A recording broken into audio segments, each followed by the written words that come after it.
పౌర్ణమి సందర్భంలో చంద్రుడు సంపూర్ణంగా ఉండడం చేత ద్వాదశ రాశుల వారికి కూడా అనుకూలంగా ఉంటుంది.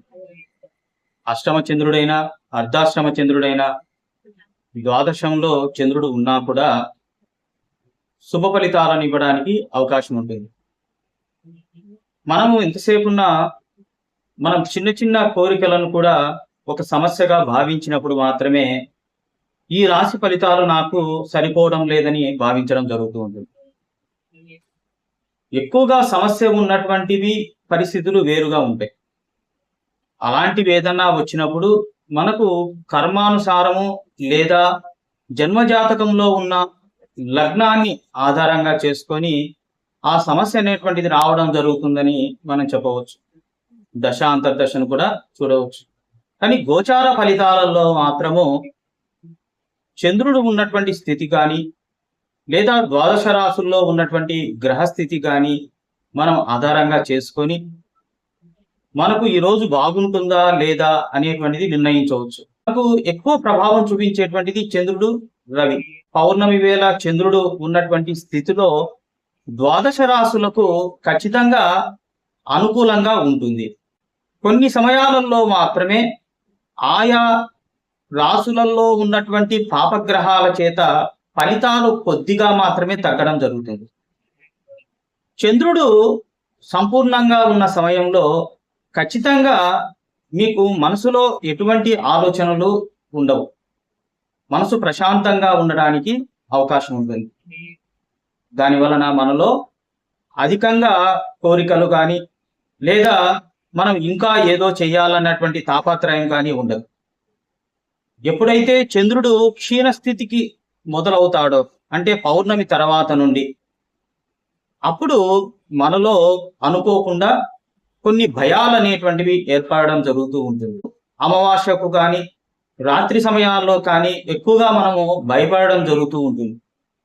దీనికి గల కారణము చంద్రుడు క్షీణస్థితికి రావడం జరుగుతుంది. చంద్ర ప్రభావం మన పైన తక్కువగా ఉంటుంది.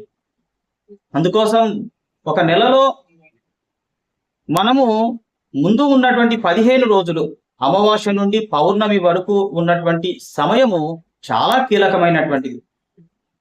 ఏదైనా శుభకార్యాలు చేయాలన్నా, గృహప్రవేశాలు కానీ, శంకుస్థాపన కానీ, వివాహాలు కానీ, ముఖ్యమైనటువంటి వ్యాపారంలో ముఖ్య పెట్టుబడులు పెట్టడం కానీ, ఇవన్నీ కూడా పౌర్ణమికి ముందుగానే మనము ముహూర్తాలు నిర్ణయించుకొని చేసుకోవడం వలన మనకు చంద్రబలం అనేటువంటిది ఉంది. ప్రతి ఒక్కరికి చంద్రబలం ఉంటే మాత్రము ఖచ్చితంగా వారిలో ఎటువంటి అపోహలు ఉండవు, అనుమానాలు ఉండవు, భయము ఉండదు. ఏ పనైనా కూడా సంతోషంగా చేయగలుగుతారు. ఉదాహరణకు ఉద్యోగులు ఉన్నారు, వారు చేసేటువంటి పనిలో బోరు కొట్టదు. విద్యార్థులు చదువుకునే సమయంలో మాకు ఈ చదువు వద్దు అనేటువంటి ఆలోచన. ఇంట్లో గృహిణులు చేసేటువంటి పనులలో కూడా అలసట ఉండదు.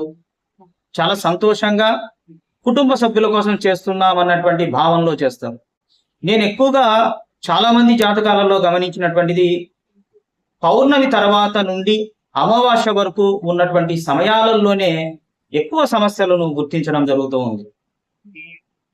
అందువలన ఈ పౌర్ణమి తర్వాత నుండి అమావాస్య వరకు ప్రతి ఒక్కరు కూడా చంద్రుడికి సంబంధించినటువంటి స్తోత్రాలను చదవడం వలన, చంద్రుడికి సంబంధించినటువంటి మంత్రాలను జపించడం వలన మనలో ఉన్నటువంటి ఆ భయం అనేటువంటిది తొలగిపోవడానికి అవకాశం ఉంటుంది.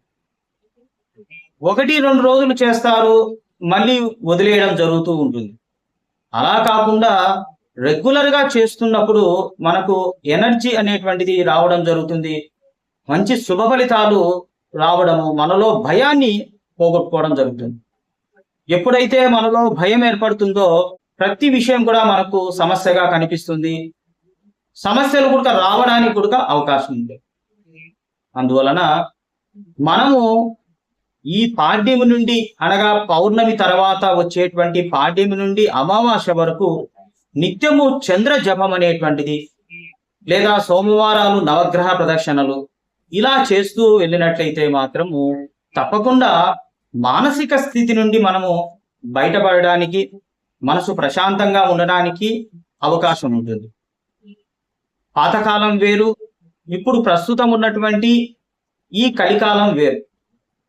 ఈ సమయంలో పోటీతత్వం ఎక్కువ, అదేవిధంగా ఒకరు బాగుపడుతున్నా చూడలేని వారు ఎక్కువగా ఉంటారు. నరదిష్టి అనేటువంటిది ఎక్కువగా ఉంటుంది. ప్రయోగాలు, చేతబడులని చాలా రకాలైనటువంటి మనను భయపెడుతూ ఉంటాయి. అందువలన మనము ఈ చంద్రునికి సంబంధించినటువంటి స్తోత్రాలను మనము నిత్యము చేస్తూ ఉన్నట్లయితే మాత్రము చంద్ర బలం పెరుగుతుంది. క్షీణ చంద్రుడు అనగా పౌర్ణమి తర్వాత నుండి అమావాస్య వరకు చేసేటువంటి స్తోత్రాలు గాని లేదా మంత్ర జపాలు గాని అనేక రెట్ల ఫలితాలను ఇవ్వడానికి అవకాశం ఉంటుంది.